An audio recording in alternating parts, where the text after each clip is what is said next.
So hello বন্ধুরা, welcome to HD take YouTube channel. আজকে আমরা এসে গেছি একটি নতুন ভিডিওর সাথে।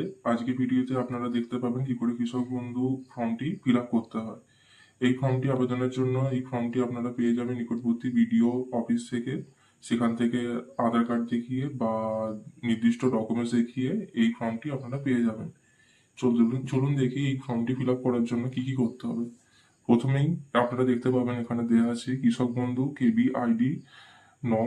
আইডি নং এখানে আপনারা এই আইডি নংটি বসে দেবে। যদি না আপনাদের কাছে এই আইডি নংটি থাকে, আপনারা অনলাইনে আধার কার্ড বা অন্যান্য ডকুমেন্টস দেখিয়ে এখান থেকে আইডি নংটি সংগ্রহ করে নিতে পারবেন এবং ক্রমিক নংটিও পেয়ে যাবেন।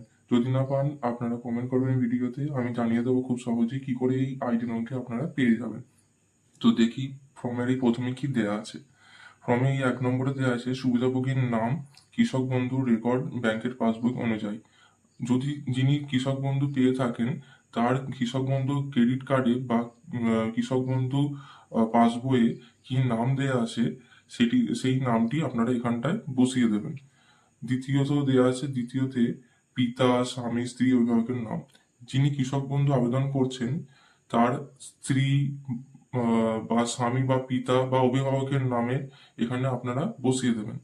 ঠিকানা দেবেন তার এখানে, জেলা দেবেন এখানে, ব্লক দেবেন এখানে, গ্রাম পঞ্চায়েত দেবে এখানে, মৌজা, গ্রাম বা আপনি যেখানে থাকেন সেখানকার নামটি এখানে বসিয়ে দেবেন।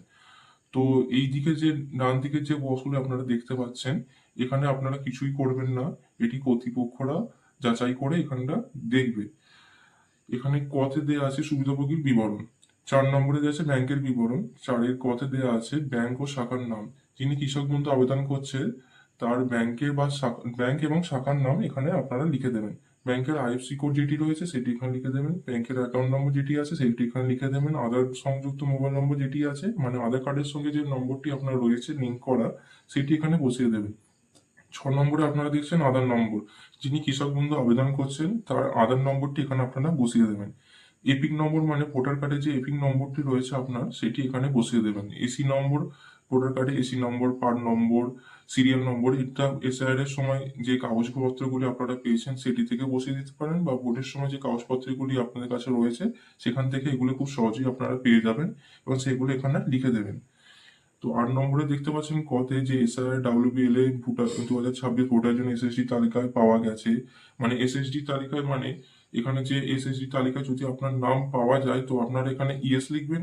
আর যদি এসএসডি তালিকায় আপনারা নাম না পাওয়া যায় তাহলে এখানে নো লিখবেন। আর অ্যাপিল ট্রাইব্যুনালের মধ্যবর্তী রয়েছে যে আপনি যদি ট্রাইব্যুনালের জন্য যদি যদি আবেদন করে থাকেন, যদি সেটি পেন্ডিং রয়ে যায় তাহলে এখানে আপনি ইয়েস লিখবেন, আর যদি না পেন্ডিং থাকে তাহলে এখানে নো লিখবেন। মূলধবী সিএএ আবেদন। এখানে যদি সিএ আবেদনের জন্য আপনি অ্যাপ্লাই করে থাকেন তাহলে এখানে ইয়েস লিখবেন, যদি নো মানে যদি না করে থাকেন তাহলে নো লিখবেন। আপনি কি পিএম কিষাণের সুবিধাভোগী? যদি পিএম কিষাণে আপনি সুবিধাভোগী হন তাহলে এখানে আপনি ইয়েস লিখবেন, আর যদি পিএম কিষাণে না পান টাকা তাহলে এখানে নো লিখে রাখবেন। আপনি কি পেশা, আপনার প্রধান পেশা কি? এখানে কি কৃষি, কেন্দ্রীয় সরকার, রাজ্য সরকার, সংবিধিত সংস্থা, সরকারি প্রতিষ্ঠান, পঞ্চায়েত, পৌর সংস্থা, স্থানীয় সংস্থা, সরকারি সাহায্যপ্রাপ্ত শিক্ষা প্রতিষ্ঠান বা অন্যরূপ কোনো প্রতিষ্ঠানের স্থায়ী কর্মী যিনি নিয়মিত বেতন বা পেনশন পাচ্ছেন। আপনি এখানের মধ্যে যদি আপনি চাষবাস করে থাকেন তাহলে এখানে কৃষক লিখবেন, কৃষি। কেউ যদি কেন্দ্রীয় সরকারের যদি কাজ করে থাকেন তাহলে কেন্দ্রীয় সরকার, রাজ্য সরকার যদি কাজ করে থাকে রাজ্য সরকার। এখানের মধ্যে যেগুলি হবে আপনি সেটা এখানে লিখে দেবেন। তো আরেকবার বলে দিই, এখানে আপনি কোনো কিছুই ফিল আপ করবেন না, ডান দিকে বক্সগুলি এগুলো কর্তৃপক্ষ দ্বারা যাচাই হবে।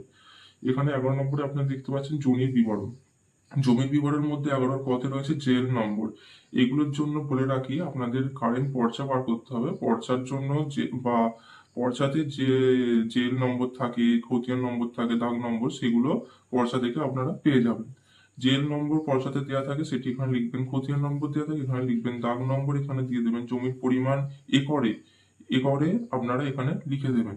শতলিপি আর এর তালিকায় খতিয়ানে সেটাও এখানে লিখে দেবেন। জমির দখলের ধরন মানে আপনি কি জমিটি কিনেছেন, আর নাকি উত্তরাধিকার সূত্রে নামজারি হয়েছে, হস্তান্তর হয়েছে, নাকি অন্যান্য কিছু, যেটি এখানকার মধ্যে আপনি যেটা হয়ে থাকে সেটা এখানে লিখে দেবেন। যদি কিনে থাকে এখানে উত্তরাধিকার সূত্রে যদি হয় সেটা এখানে লিখবেন, হস্তান্তর যদি হয় এখানে লিখবেন, অন্যান্য যদি হয় এখানে লিখবেন। আপনি কি আয়কর প্রদানকারী কি না, বা ইনকাম ট্যাক্স যদি আপনি দিয়ে থাকেন তাহলে যদি দিয়ে থাকেন হ্যাঁ লিখবেন, যদি না দিয়ে থাকেন তাহলে না লিখবেন। দ্বিতীয় পেজটিতে আপনারা দেখে নেবেন কি রয়েছে। এখানে রয়েছে স্বামী স্ত্রীর বিবরণ। আপনি যদি যদি পুরুষ মানুষ হিসেবে জমা দেন তাহলে তার স্ত্রীর বিবরণ এখানে দেবেন, আর যদি আগের পাতায় যদি আপনি আপনি স্ত্রী হিসেবে একদিন জমা দেন তাহলে এখানে স্বামীর বিবরণ দেবেন। তো এখানে স্বামী স্ত্রীর নামটা দিয়ে দেবেন এখানে আপনারা। ব্যাংকের বিবরণ স্ত্রীর বা স্বামীর এখানে দিয়ে দেবেন।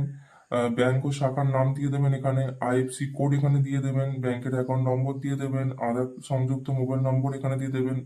আধার নম্বর দিয়ে দেবেন। আরেকবার বলে রাখি, এইখানগুলো কিন্তু কর্তৃপক্ষ দ্বারা যাচাই হবে, এখানে আপনারা কিছুই লিখবেন না। এপিক নম্বর স্বামী বা স্ত্রীর এখানে যার বর্ণনা দিচ্ছেন, তো তার এপিক নম্বর অর্থাৎ ভোটার কার্ডের যে নম্বরটা রয়েছে সেটা এখানে লিখবেন। এসি নম্বর এখানে লিখবেন, পান নম্বর লিখবেন, সিরিয়াল নম্বর লিখবেন। কেবিএন সুবিধাভোগী কিনা, আপনি কি কৃষক বন্ধু সুবিধা পান কিনা সেটি এখানে, তাহলে যদি পান তাহলে ইয়েস লিখবেন, যদি না পান এখানে নো লিখবেন। SIWB LA 2026-এর জন্য ASDD তালিকায় পাওয়া গেছে কিনা আপনার নাম, যদি পাওয়া যায় তাহলে ইয়েস লিখবেন, যদি না পাওয়া যায় তাহলে নো লিখবেন। অ্যাপিল ট্রাইব্যুনালে মুলতবি রয়েছে কিনা যদি পাওয়া যায়, যদি আপনি আবেদন করে থাকেন বা যদি আপনার আবেদন পেন্ডিং রয়ে থাকে তাহলে এখানে ইয়েস লিখবেন, না যদি না পেন্ডিং থাকে তাহলে নো লিখবেন। মুলতবি সিসে আবেদন, যদি আপনি সিএ যদি আবেদন আপনি করে রাখেন তাহলে এখানে আপনি ইয়েস লিখবেন, আর যদি না করে থাকেন তাহলে নো লিখবেন। আপনি কি পিএম কিষাণের সুবিধা পান কি না, যদি পান তাহলে এখানে এই বক্সে ইয়েস লিখবেন, আর যদি না পান তাহলে এখানে নো লিখবেন। আপনি যে এখানে কি পেশা করেন, সেই কৃষি করেন, কেন্দ্রীয় সরকার, রাজ্য সরকার, সংবিধি সংস্থা, সরকারি প্রতিষ্ঠান, পঞ্চায়েত, পৌর সংস্থা, স্থানীয় সংস্থা, সরকারি সাহায্যপ্রাপ্ত শিক্ষা প্রতিষ্ঠান বা অনুরূপ কোনো প্রতিষ্ঠানের স্থায়ী কর্মী যিনি নিয়মিত বেতন বা পেনশন পাচ্ছেন, যদি আপনি এখানের মধ্যে কিছু করে থাকেন তাহলে এখানে সেটি লিখবেন, এবং এই বক্সে কিছুই পূরণ করবেন না। আর এখানে সবচেয়ে নিচের দিকে আপনারা দেখতে পাবেন যে এখানে যিনি কৃষক বন্ধু আবেদন করছেন তার এখানে সিগনেচার অর্থাৎ সই লাগবে, স্বাক্ষর। এইগুলো করে আপনার বিডিও অফিসে জমা দেবেন। জমা দেওয়ার পর আপনাদের কৃষক বন্ধু আবেদনটি সফল হবে। তো চলুন দেখা হচ্ছে একটু অন্য একটু নতুন ভিডিওতে।